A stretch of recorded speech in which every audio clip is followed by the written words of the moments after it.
AI seems to like be fairly intimidating for a lot of people for various reasons. Like, what should people be dipping their toe in? What's like an easy, no barrier of entry? Hey, try this tool. This will impact your life better. Where would you start if someone just wanted to learn? Yeah, I think for me, the baseline is a large language model. So, I mean, I'm a ChatGPT guy, $20 a month. I recommend paying for it. It adds a lot. I mean, it's $20 US a month, so it's not a lot. I would say to dip your toe, that's what I would start with and start asking it questions. Like just start simple. Like ask it to analyze your email and come up with a summary. Ask it to write you a blog post. Ask it to, hey, this is who I am. Give me 5 ideas that I can post on LinkedIn. Like just start dipping your toe. And I think that would be the starting point for me. To me, it's my assistant. It's my CTO, it's my CMO, it's my CFO, it's everything. Like I talk to it and say, hey, like I have an idea, and that's how I use it. And I find the power of it is crazy. You guys mentioned sort of the health side is last week. I started talking to it. I'm just curious. I'm testing. I'm like, ask me questions that you need to ask to put a plan together for me so I can eat healthier and work out. And it started asking me questions and it came up with the most amazing plan with supplement. Now, I'd probably take it to a doctor and say, hey, these supplements healthy or not, but it blew me away what it came back with, right? So that's a good way to start just dipping your toe into these to make sure that you're comfortable working with it. Cause there's literally thousands of tools, but that's where I would start. There's a large language model. It could be ChatGPT is the most common. There's Perplexity, there's Claude, there's all these, but I would say that's where you should start. Nice. Yeah. Something in your presentation a few weeks ago, you said that I thought was pretty fascinating. There's a book that you were reading. It was Transcend. Yeah. Transcend.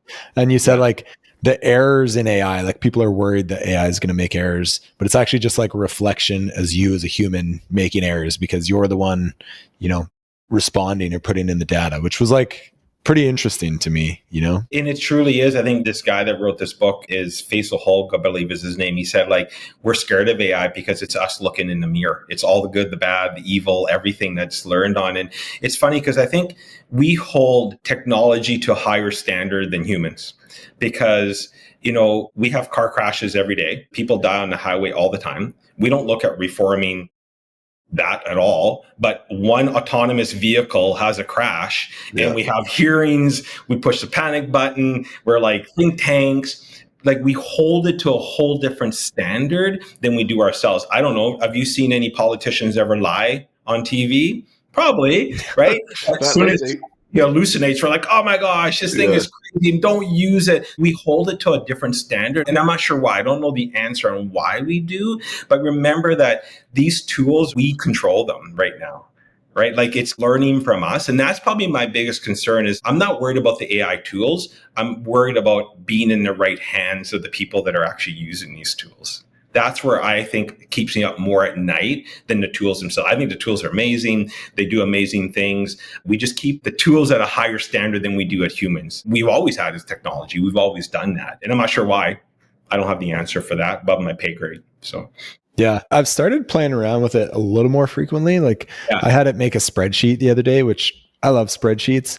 It pumped out a spreadsheet in like a minute. Yeah, there were some errors. There's some things I want to adjust. And I just told ChatGPT, like, change this, and it did. That saved me like an hour. Another one I just used it for is comparing insurance policies. Like, hey, this is my old policy. This is the new policy. Can you highlight any like differences, red flags? And it just made like a chart, apples to apples. Here's the differences. Here's why this policy is more superior or not. And it's like, do you just upload a couple of PDFs for that? Yeah, I just dragged in 2 PDFs and said, highlight the differences between these 2 insurance policies. And then like trip planning, I prompted it with, hey, we want to go to this area.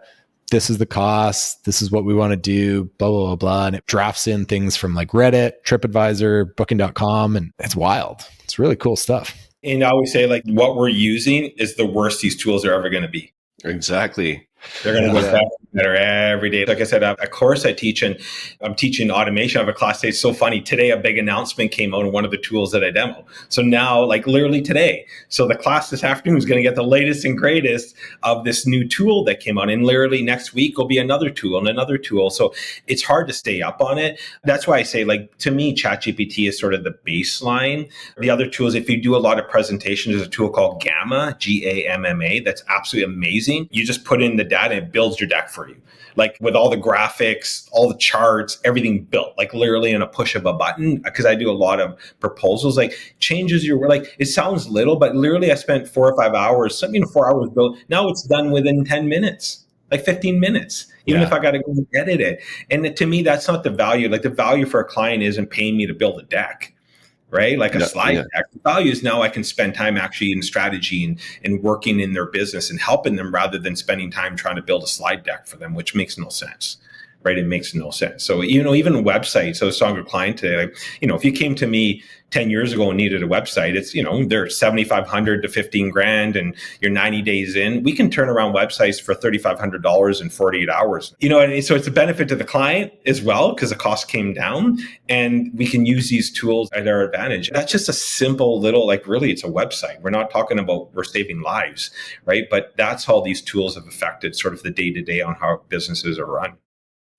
So what do you think a person could do nowadays to kind of gear up for the future? Where's a safe bet right now? Should you just be learning about AI as much as you can, or?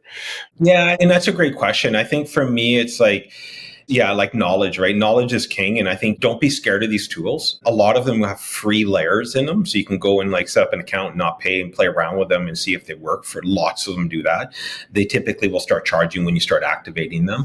I really believe that AI is going to be just a common term. Like if you use AI and you use automation, you're at an advantage over your competitor. That's going to stop. Like eventually it's just going to be it's going to be embedded because they're starting to get embedded in tools. But for me today is, like educate yourself. Like go into ChatGPT, ask a question, go to YouTube, watch videos, because everybody's different. Like even within your guys' industry to real estate agents, the way you manage your business is going to be different. Like the tools might be the same, but your workflow is different. But I would say, just start educating. I think that's my biggest push right now is trying to get just people educated on what's out there, what you can do, how you can use these tools. Don't be scared of them. If you're worried about privacy policy, you can turn a lot of the sharing off on a lot of these tools and just educate. That's step number one. And then step number two is actually start implementing them into your day-to-day. Just pick one thing. What's one pain in the butt thing you do? You're like, man, if I didn't have to do this day to day, it would save me time and energy. Let's automate. Let's find a tool that will help you and then move to the next one, move to the next one. Like we're automating a workflow for a dentist. Like for a dentist, like, so our jobs, we can automate it. Like, so it almost every industry we can find value to help automate things for. It doesn't matter what the industry is.